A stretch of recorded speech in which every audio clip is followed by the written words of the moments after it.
One more Saturday పూజ mini vlog. Morning లేవగానే ఊడ్చేసి కల్లాపి చల్లి ముగ్గు వేస్తుంటే కుక్క గుర్ర గుర్ర చూస్తుంది. ఏంటబ్బా అనుకుంటే ఆకలేసినట్టుంది, అందుకని బ్రెడ్ తీసుకొని పెట్టాను అనమాట. అప్పుడప్పుడు పెడుతూ ఉంటాను, అందుకని అలా చూస్తుంది అనుకున్నాను. ఇంకా నిజంగానే తీసుకుపోయి పెట్టేలోపు తినేసింది. బాగా ఆకలిగా ఉన్నట్టుంది. ఈ ఎండలకు మనమే మలమలా వాడిపోతున్నాము. ఇంకా అవి జంతువులు కదా, వాటికి అడగలేవు చేయలేవు. ఇంకా అదొక చిన్న రిక్వెస్ట్ అండి, ఎండలు బాగా మండిపోతున్నాయి కదా, పక్షులకు ఏమైనా ఆహారం పెట్టండి, మీకు కూడా చాలా మంచి జరుగుతుంది.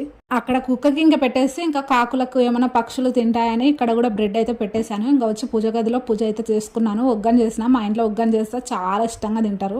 ఊరికి వెళ్ళినప్పుడే బొరుగులు అయితే తెచ్చుకుంటే ఇక్కడ అస్సలు బాగుండవు అనమాట. అవి కర్నూలు బొరుగులు చాలా టేస్టీగా ఉంటాయి. ఇంకా పనులన్నీ చేసుకున్నాం. పూజ అంతా అయిపోయినాక యథావిధిగా పనులు ఉంటాయి కదా, ఇంకా ఆ పనులన్నీ కంప్లీట్ చేసేసుకుని ఈ రోజు అయితే రైస్ అయితే ఆల్రెడీ నానబెట్టేసుకున్నా. ఇంకా గంగవల్లి కూర చింతకాయ పచ్చడి అయితే చేయాలి. ప్లాట్ఫామ్ ఎంత ఖాళీగా పెట్టుకుందామన్నా కుకింగ్ వీడియో తీస్తే ఇలానే ఉంటది అనమాట. వీడియో నచ్చితే కాస్త సబ్స్క్రైబ్ చేసుకొని వెళ్ళండి అబ్బా. గోవింద గోవింద. బాయ్ అండి.